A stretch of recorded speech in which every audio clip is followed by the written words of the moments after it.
reflect the views of Power 108.9 and its officials. We hope you enjoy.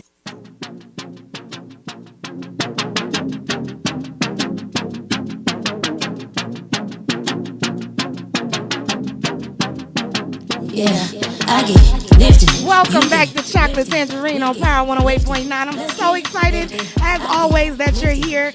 I can't believe it's been another Sunday. Another month has gone by in 2021. Let's dive right into it. I'm your host, Tanjanika, and I can't wait to tell you all the things that I've been learning and working on this past month. I've been trying to get 1% better each and every day, just trying to do what I can do. And it's been working. I think it's been working. My health is thriving. Okay. Love life is getting there. Definitely getting married this year. Accepting all applications. Okay. So let's start with the fact that your girl did a training this week. Just to let you guys know how qualified I am with the firearms training. Okay. I am now a certified Glock armorer. Okay. Big up to me. Big up to me. Do you even know what that means? Let me tell you. So I took a class, and I carry as my EDC, which means everyday defense carry, I carry a Glock 43X. And up until purchasing it, I had never carried a firearm before. And so I wasn't really familiar with Glocks. I wasn't familiar with any brand of firearms. So this particular week, I took a class. Not only am I familiar with my everyday defense carry now, I am now certified to handle other people's Glocks as well. So I can break down and reassemble the weapon to perfection, might I add. I can also tell you specifically what's wrong with it. If you're firing it, there might be something wrong with the firing pin. There might be something with the trigger mechanism. There might be something wrong with one of your safeties. Like, I can tell you specifically what's wrong with your Glock if you bring it into me, no matter what generation. I carry the Generation 5 Generation 5 weapon. It's a slimline model. And so it's really great for compact carry. So people with small hands like me, this is a really great tool and weapon or firearm to carry. And it's inconspicuous. It really doesn't weigh you down that much. And that's what I really love about it. Now, it only carries 10 rounds in the magazine. So if you wanted something a little bit more, you got to get a bigger firearm, but for the most part, it does exactly what it's supposed to do when it's supposed to do it. Found out about the history of Glocks, how they came from Austria, how they're manufactured out there. Austria has really cold climates, so these weapons are manufactured to be used in cold weather, hot weather, wet, dry. It doesn't matter. Like, it's going to fire like it's supposed to fire. And so that type of reassurance was so amazing to learn. I truly, truly enjoyed this class. I enjoyed my teacher. I enjoyed the experience. It was only 3 black people in the class of 26, and I was the only black woman. So we got a lot of work to do, a lot of education to get, but that was the start for me. And now it's literally lit a fire under my ass. So I have to get more training. I have to go back and get some more classes under my belt. And they teach classes on how to actually use the Glock, how to perform with it with precision, and actually fire it and get on target each and every time. And so that's what I'm looking forward to taking. I'm really, really excited about that. And I talk about this because a lot of my clients are women, honestly, and my clients meaning like I'm a certified firearms instructor, so I teach private personal protection classes, and I just had a class yesterday, all women, brand new to firearms. When I tell you so brand new, they didn't even want to go to the range. Like, it's included in the package. I take you to the range. I show you how to load and unload a firearm. I show you how to get on target, and you fire your first rounds out of said firearm. And they just were so overwhelmed with the knowledge, which was very interesting to me. So I'm going to start holding classes where you don't even go to the range. It's just super basic, and we make sure that you know simple knowledge so that you can be prepared to even step foot in the range, because it can be intimidating for women. It can be a situation where the unknown gets your nerves all rattled and you don't even want to participate anymore. And I try to ease that anxiety for you, because I know how it feels. Before I went into the military, I was a cheerleader. I had absolutely no idea about firearms whatsoever. And so I can relate to not knowing anything, being apprehensive about touching one, about loading one, and And to even be honest, our community, black people in general, have been conditioned. All of the stories that were told was my mom told me not to touch it, not to go near it, be afraid of it. And so all my life I grew up being terrified of firearms. Whole time our white counterparts are being introduced to firearms at the age of 8. 5, like they are growing up learning about weapons, and so therefore they aren't afraid to use them, whether maliciously or defensively. And so that's what we need to get to. And so as I started to embark on this journey, I started to learn more and more about women and them entering this industry. Last year is when I bought my first set of firearms. I bought a rifle and I bought a firearm. And last year was the biggest year of growth for purchasing firearms. And I think that it had a lot to do with COVID. We see from the statistics, a lot of it had to do with COVID. And 40% of the new gun owners were added in 2020, which was a statistic that I thought was so interesting. 16.7 million guns were purchased in 2020. 16.7 million. That's crazy numbers. 26,145 background checks were done last year. You know who didn't get a background check done? Criminals. Criminals did not sign up to get their background checked to purchase or possess a firearm. That didn't happen. Another statistic that you should know, although women, especially black women, are the fastest growing group of gun owners, women are the most targeted gender. Did you know that? 293,000 women are sexually assaulted. They were sexually assaulted in 2018, 12 years old and up. That means that 1 in every 107 seconds a woman is sexually assaulted. Every 9 seconds in the U.S., a woman is beaten or assaulted. All of this has a lot to do with situational awareness. In the class that I taught yesterday and subsequent classes that I've taught, I've noticed that a lot of women have zero idea about situational awareness, and it bothers me and my homegirl. So we're going to talk about it today.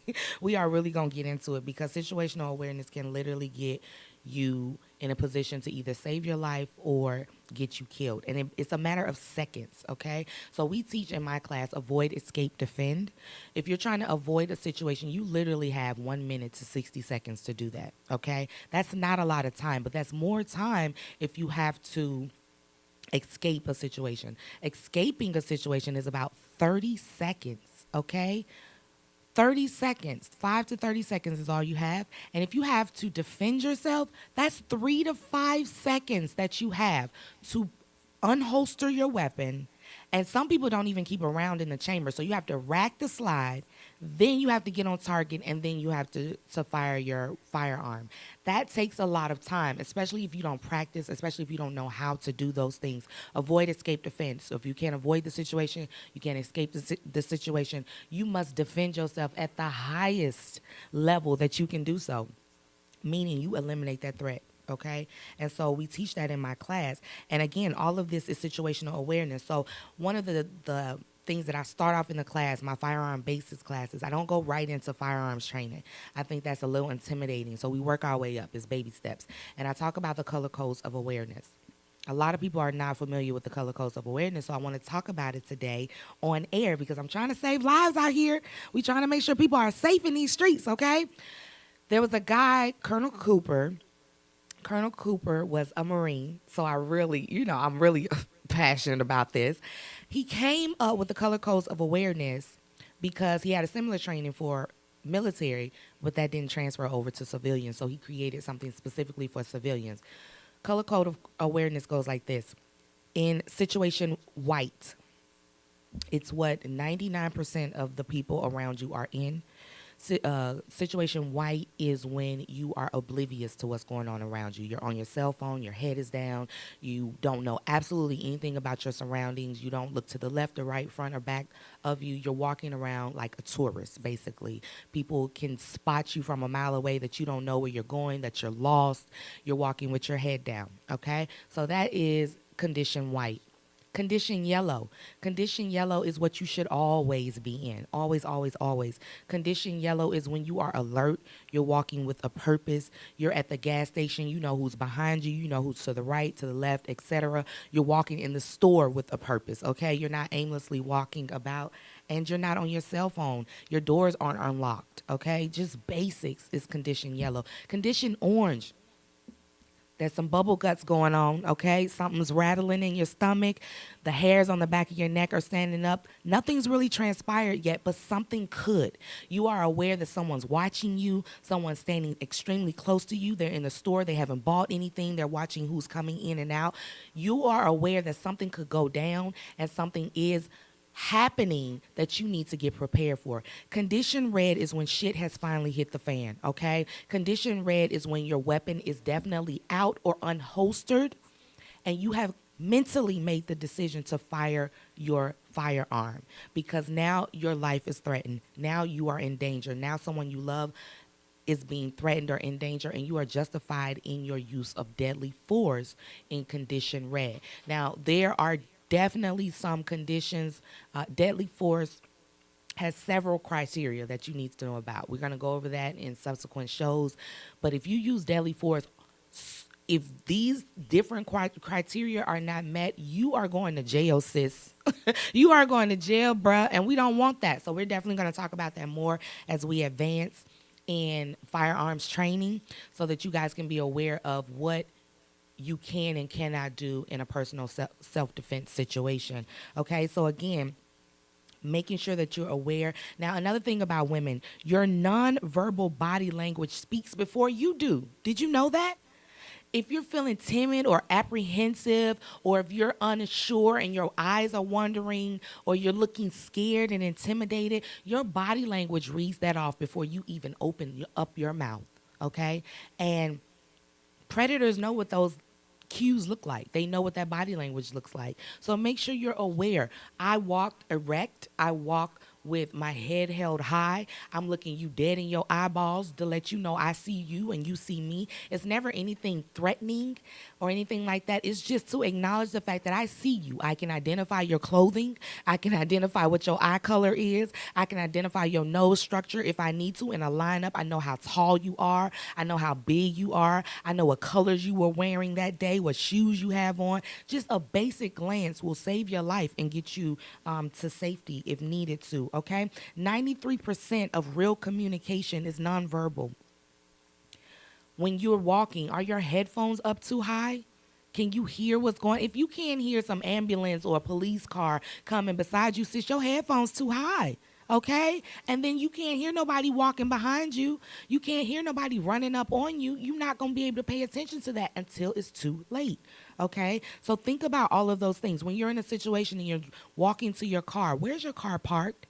Figure that out before you get to the parking lot. Do not be walking around looking crazy. Make sure you take a picture of your parking space before you leave if you can't ever remember.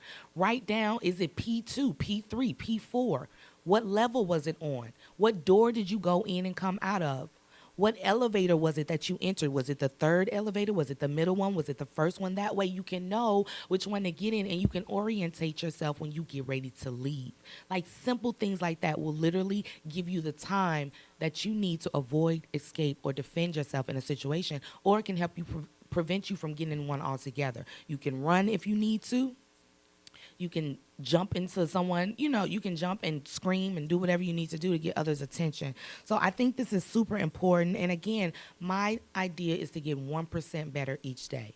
And if we can do that, you can prepare yourself for anything that might come about, whether it's good, bad, or ugly, okay? And that's what we're trying to do right now. So I'm telling you, we got a good, great show for you guys today. I got some legislation that you guys need to know about. I got some information about some laws that are happening in other states that you need to know about. So make sure you keep it locked right here because we're going to take a break and we're coming right back on Chocolate Tangerine on Power 108.9. And we're back, guys. Welcome back to Chocolate Tangerine on Power 108.9. Super excited that you're here. You're going to get this knowledge today. Let me tell you what I got to tell you about today. I'm always so fascinated with the history of laws and how things came about and where this originated at, right? So let's go back. I want to take you guys back to 1934. A lot of things happened in 1934 as well in the cannabis industry too, which is very interesting to me how that year was significant for a lot of things. But anyway, the National Firearms Act, enacted in 1934, the purpose of the National Firearms Act was to impose a tax on the making and the transfer of firearms. Now, that was interesting to me because what it did was it added an occupational tax on anyone in the business that was importing, manufacturing, or dealing in firearms. So this is how the government, I noticed that when they're trying to eliminate something, they always put a tax on it. They start with your pockets. They really do. Especially if you're in the business of providing said service or product, they start taxing you first. And back in the day, $200 was a lot of money to people in 1934. So it didn't seem like it was worth it. What it did was it required all firearms to be registered with the Secretary of Treasury. This was shotguns and rifles with a barrel less than 18 inches in length, okay? So any other weapon like a machine gun, a firearm, mufflers, and silencers were also added to the Firearms Act. Now, the purpose of this was to prohibit firearms transactions. All firearms transactions, they were trying to stop it.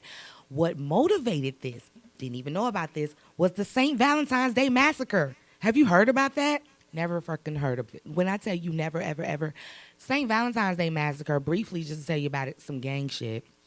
But it was so hood because some gangs were going against each other, and in order to get one of them, it was 7 people that died that day by like submachine guns. 2 of them were dressed as police officers. 2 of the invaders that killed them were dressed as police officers in police uniforms. And then the other 4 was dressed up like in trench coats and a mafia hat and like successfully dressed, I should say. Like, I mean, if you gonna do it, you should look nice, I guess. I don't know. So in order to like perpetuate this act, the 4 that were dressed regularly were brought out with their hands up by the 2 that was dressed as police officers. So no one thought anything of it until they were all away from the crime scene, which was very, very interesting to me. I thought that was so dope. I mean, it was dope. So they were trying to prevent that from happening again. So, okay. So at the time that the $200 tax was implemented, they started with that, and to this day, that $200 tax has not been changed. So it's still $200 tax in order to import, manufacture, and deal in firearms. Now, I looked at the FFL license, which is Federal Firearm License, because your girl is definitely about to get one of those. And so that goes all the way up to $3,000. So if you want to use or do anything with explosives, that application in order to get that license is up to $3,000, $3,500, something like that. So I thought that was interesting. Now, the problem with the National Firearms Act was that if a person was in possession of an unregulated firearm, they had to go and register it. But if they registered it, then the Secretary of State could give that information to the State Department, and then they would try that person for having an unregistered firearm.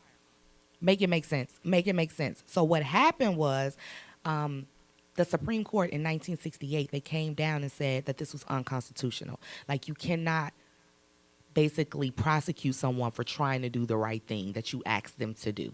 So in 1968, it said it violates the privilege of self-incrimination under the 5th Amendment. Now, mind you, this morning I got up reading the Constitution. Super random, I know, but I'm really determined to understand the fabric of this country and where all of this stuff came from. And the Constitution is so interesting to me. It's a little pamphlet that I have. I meant to bring it so you guys can see it.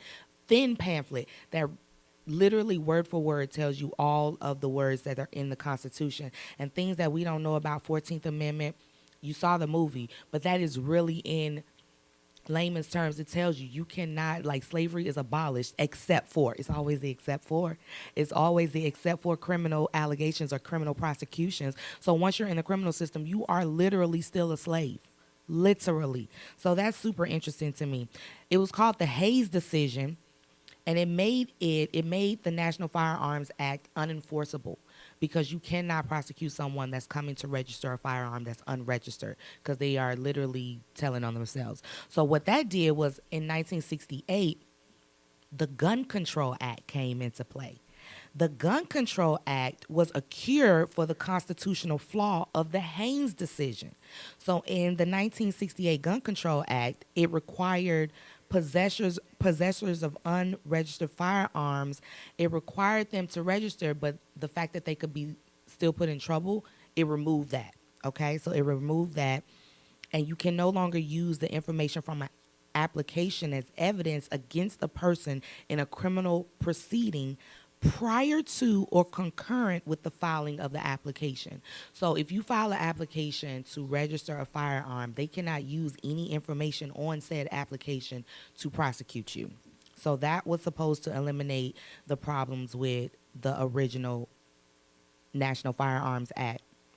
It also amended the definition of firearms. It added destructive devices to it, and it expanded on the definition of a machine gun, okay? So once that was done, they amended it again, or then they came up in the same, or they amended it again, and that amendment was called the Firearm Owners Protection Act. Okay, so that was enacted in 1986, and this amended the definition of a silencer. Now, your girl been looking up silencers. I ain't never even been interested in a silencer. Didn't even think that was legal to have. Till I went to a gun store and they're actually selling one. Okay, they're selling multiple ones. A silencer, you can actually buy a silencer. It's a process. It's about an 11-month process to purchase a firearm and get approved. You got to go through all types of background checks, and it's a federal background check along with some other things. But you can actually buy a silencer, and even found out even more that it don't even take nothing to build a silencer.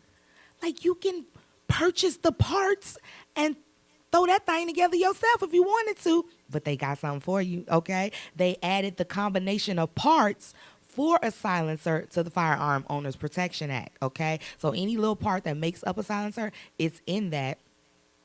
And you can't make a fabricated silencer, and you can't purchase a silencer without going through the proper channels, okay? It amended the Gun Control Act to prohibit the transfer or possession of a machine gun.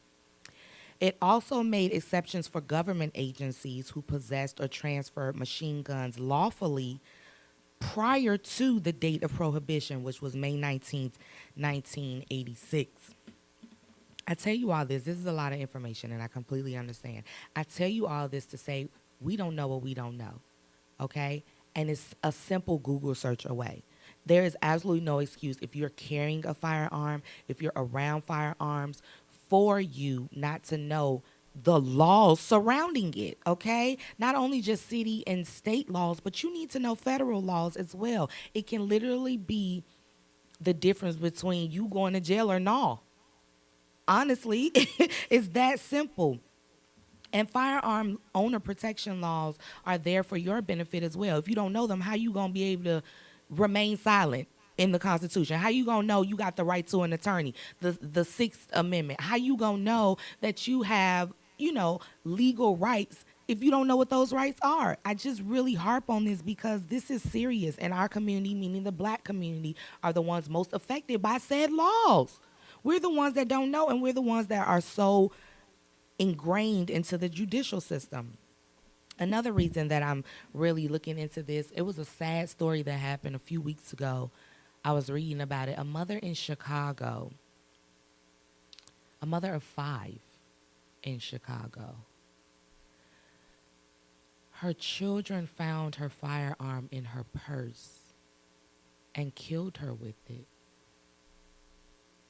It was an accident, obviously, but now the mother's gone, and her children are traumatically affected for life by this incident, when it could have all been avoided, right? Knowing the laws, number one, knowing where to store your firearm, number two, especially if you have children. I don't have children, right? So I keep my firearm, and that was one of the questions that one of the women asked yesterday, is like, where do you keep yours? I was like, I keep it on me. I keep it around me. I keep it nearby at all times. However, I'm not in your situation. I don't have children. I don't have someone that could pick it up accidentally and not know how to proficiently use it. So I'd say all this to say to protect yourself and to protect your loved ones. Not only know the laws, but know how to store your firearm, know how to explain a firearm to your children and how it's a tool. And if the tool is used properly, nothing will happen. But if improperly used, which is 99% of the cases, it's always a human error. And it's unfortunately to say, but a trigger doesn't fire itself. That's literally the truth of the matter, okay? Until a finger is on it and pushes it to the rear, that gun will not go off, okay? Especially not a Glock, okay? So I thought that was the most tragic situation that I've read in a while. And it was so sad because I just thought about the children, how they no longer have, and I think she was a single mom too, Chicago. Like, I mean, she probably needed it for her protection. And it was justified. It was hers. It was registered. So it was a lot of things that went on in this one particular case. You have to know these things. And this is what I teach in my home defense class. Like, how do you store your weapon in your home so that a burglar doesn't get it, so that children don't get it? And the simple answer could be something as simple as a biometric scanner where your fingerprint or your eye scan is used to open up the case when it's needed. But you have to practice that.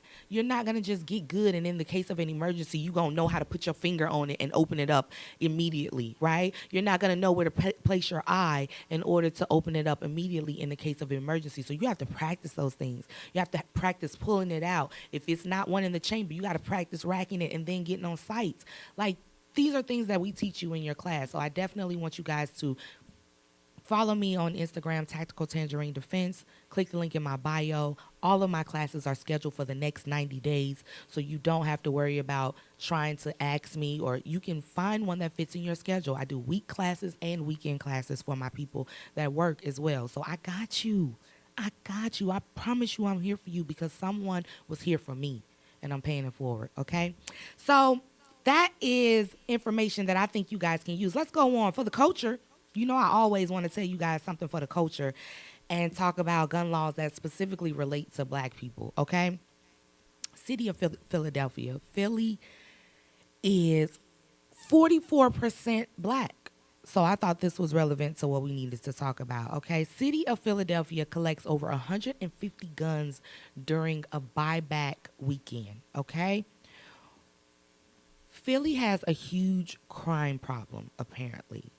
They had their highest year last year in over 13 years, over 400 deaths, over 400 homicides. This year, they're on pace to do more, apparently, and it's so unfortunate. Philly, again, with this high black population, is at that special intersection of poverty, food deserts, limited education, and limited resources, okay? With that soup of nothingness, what you're going to get is a high crime rate, period. That's been proven each and every time, okay? This weekend, they had two buyback events. People turned in 156 firearms. What they got in exchange for those firearms was $100 gift cards to Brown ShopRite store. I didn't know what Brown ShopRite store was, so I had to look it up. It's a grocery store. People turned in firearms to eat. I need you to let that sink in, okay? They needed food in their homes, so they turned in the firearms that they had. 2021, it's called a 2021 No Gun campaign, and it's been organized by local community leaders. The Philadelphia Police Commissioner said, at this rate, they're on pace to remove 6,000 crime guns from their streets. Sounds good, right? Sounds good. So far, 380 guns have been collected at different churches around Philly. So I thought that was awesome that churches were being sanctuaries for gun owners as well. This, again, is in response to violence that has been increased since COVID. 76 homicides have already been committed since January of 2021. And this is up 33% since last year already. 2021, again, saw a record of 499 homicides. Now, the Philadelphia mayor said that while the city is collecting these weapons off the street, the criminals are bringing them right back. 800 guns have been taken off the street since January 1, and almost all of them have been replaced immediately, he said. My question is, where the fuck are they getting these guns from? Most of you may not know that I have a friend who was involved in COINTELPRO. Freeway Ricky Ross, the real Rick Ross, is not a rapper, okay? Ever since I found out about his story, once we became friends, I was like, the government basically was supplying cocaine to him so that he can use the money to give back to them, basically, and they could supply an entire war, basically. They literally supplied the weapons and the finances for an entire war in another country. That's literally what happened in this situation. You can Google it, okay? So my question is, if you got an intersection of poverty, of food deserts, of lack of education and lack of resources, do you think Philly niggas are just manufacturing guns in their house? Do you honestly think they're building AR-15s? They're building these things? Do you think they're going to the store, purchasing these legally? So if they're not doing that, how are they getting it in their hands? It reminded me of when those bricks showed up at the Black Lives Matter rallies. You remember that?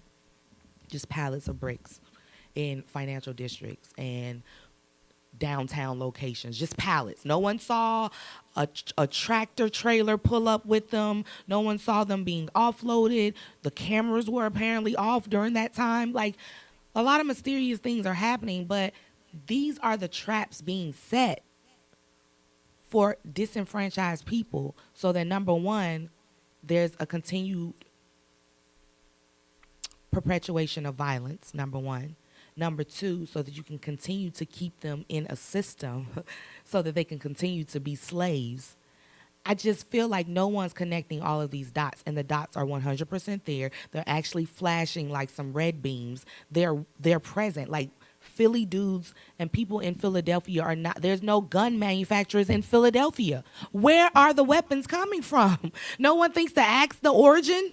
No one thinks to see, like, where did you get these from? Did you get a shipment in? Like, who's going down to the docks?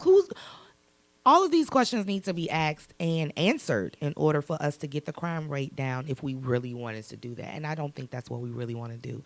We want to put a Band-Aid on a gunshot wound and think we're doing something. And that's a problem. That's a super problem for me. And this is not the only city that's doing it. More cities are doing this, trying to say they're trying to combat crime, when in all actuality they're not. The money that you're spending trying to combat crime, you could be using for mental health. You could be using to put into the school systems. You've taken literally everything out of school. You've taken music, PE. You've taken all, classes that people care about out of the school system. So they don't care. They don't go. They're miseducated. They don't go to college. They don't get a good job. And what's a good job nowadays? What are those criteria that used to be that are no longer there anymore? We need to ask these questions. Most of the jobs have been shut down, or companies have been shut down because of COVID. So again, all of origin, let's just go straight to the origin, and then we can start talking about the problems that come from said origin. Okay? So definitely wanted to talk to you about that and wanted to tell you something about the culture. Okay? So we're going to take a quick break, and we're going to come right back. And I'm going to tell you guys some more news that you can use on Chocolate Tangerine on Power 108.9. And we're back, guys. Welcome back to Chocolate Tangerine on Power 108.9. Always a pleasure to be here with you. Time goes by so fast, doesn't it? Like, we be chopping it up, and before you know it, it's over. Like, I can't. Like, March, we're going to have some amazing guests to come in here. I promise. I know y'all tired of hearing about me. I got some really great guests lined up for March. I had some for February, but they kept canceling, so we're going to get some better people who, are responsible. No, I'm joking. Stuff happens. It be like that, but I'm always here for you guys, and I come through with the fire regardless, so it don't even matter. Want to tell you guys about this before I close out. Georgia House passes concealed carry reciprocity bill. Let's talk about it, okay? What it does is it expands the ability for law-abiding citizens to defend themselves and their families within Georgia and other states. Now, what this does is called HB House Bill 218. Okay, what it does is it grants universal recognition to concealed carry permits held by non-Georgia residents issued by other states. So if you're a Georgia resident and you're crossing state lines into other states, it protects you. And anyone coming into the state of Georgia with a concealed carry permit, it protects you. It also directs the Georgia Attorney General to enter formal reciprocity agreements with any state that requires it as a recognition of a Georgia weapons carry license. So some states require that you formally go into some type of agreement with them if you want your state to be recognized in their state, their permit. So it requires that the Attorney General do this and actually fill out the paperwork for other states that require this, okay? The premise of this bill is that visitors and Georgians traveling to other states should not be left defenseless by crossing state lines. It also prohibits officials from suspending or restricting Second Amendment rights during states of emergencies. Now, we saw this during Katrina. This was a big one. Law enforcement was actually going to people's homes and confiscating their weapons, confiscating their firearms. How that's legal, we don't even know to this day. And that happened in, 2005 or something like that? So what this does, it prohibits officials from being able to do that, from confiscating firearms, and it restricts the carrying of firearms or restricting the carrying of firearms during a state of emergency or discriminating against gun stores. Now, during COVID, a lot of businesses were shut down, and gun ranges and gun stores were not considered essential business during COVID, okay? So they had to close their doors. This bill will prevent that from ever happening again. It will say that this is officially essential business, and the Second Amendment right should be allowed regardless during a state of emergency, okay? So during COVID, again, people shut down the ranges and the gun stores, and again, last year was like the biggest year of gun growth, okay? So these people were buying weapons, but they had no way of getting ammo. They had no way of getting training, and they had no way of purchasing more firearms if they wanted to do so, because they were shut down. So again, HB 218 will prevent any of that from happening again. If you believe in this, you should call your senator. You should tell them you support House Bill 218. I'm not telling you what to do. I'm just giving you the information so that you can arm yourself. Now, there is a national federal firearm reciprocity bill that's been introduced. I'll tell you guys about the status of that on the next show. And that will mean that anyone with a weapons carry permit will be allowed to go in any state and be legal in that state, no matter if they have friendly gun laws or not.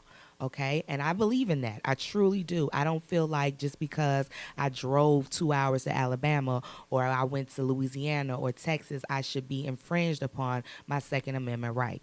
So I truly stand behind that. Now, it's the language in the bill that you always got to pay attention to. They always throw in a word that don't represent black people, and that's who I represent. Okay, so I'll definitely let you know 100% sure if that's something that I support on the next show, okay? But this was House Bill 218, and this was in the state of Georgia. So I always try to tell you something for the culture that might benefit you on the show, okay? And I also wanted to tell you guys about the fact that firearms is a process, right? It's not something that you just go into lightly. I completely understand your apprehension, especially if you're black. The laws have been created over time to limit our rights when it comes to the Second Amendment. Even though all of us have them, language has been put into bills time and time again in many states, knowingly or unknowingly. And then there's some silent laws as well that law enforcement is at their discretion, whether or not, like, all of that ambiguity is what has created this system where black people are not comfortable purchasing firearms, utilizing firearms, telling someone that they have firearms, or carrying it. Their lives, they feel, are more in danger not having it than having it. And that's not a concept that you should live by, honestly, because the one time that you need it, you may not have it. and that's going to be super unfortunate. So for me, I always carry, and I would rather have it and not need it than need it and not have it. That's literally where I am in life, and so that's the model that I hope that you choose to adapt as well, especially if you're not a felon, especially even some misdemeanors you can still carry. So make sure you know the laws in your state and know the laws in your city so that you can continue to exercise your rights, okay? It's imperative. We're living in a time where 911 ain't coming fast enough. Okay, the crime would have been committed by the time they get there. Okay, they are collecting statements and witnesses by that time. That's literally all they're doing. They are not here to solve nothing, to help apprehend nobody. So it is your job to protect you and your family because you are your first line of defense, especially if you're a woman. Especially if you're a woman. In my class, I played a video of an 18-year-old. The guy parked on the street. He knew he parked in an area that no one would visit. The video goes on for like 30 minutes. No one came into that area. Not one person. It was just him. He was actually a police officer. He put his weapon in his waistband, saw her, and waited for her around the corner. As soon as she came up close, he snatched her ass up, threw her in the car, and raped her for over 30 minutes. Violated her and her rights for over 30 minutes. He a cop. He was a whole police officer. Do you understand what I'm saying? You ain't safe in these streets from nobody. You are your first line of defense. So I think it's very imperative that you understand that. It's not to scare you. It's to inform you, okay? I never want to make you feel like you should be always on the lookout, even though you should be, even though you should always be in condition yellow, you know, because things are not what they used to be. And even then, we just didn't have videotape to record the things that we know now, okay? So with that being said, I want to give you my closing tangy tactical thoughts, okay? I love you guys so much, okay? I want you always to stay trained and tactical, okay? I want you to be kind, be courteous, be courageous, but be careful, okay? Be about your coin and know that things are going to be okay. Because I know some things are really funny right now, but everything is going to be fine. Be honest always. Be loyal with those that deserve it, okay? And understand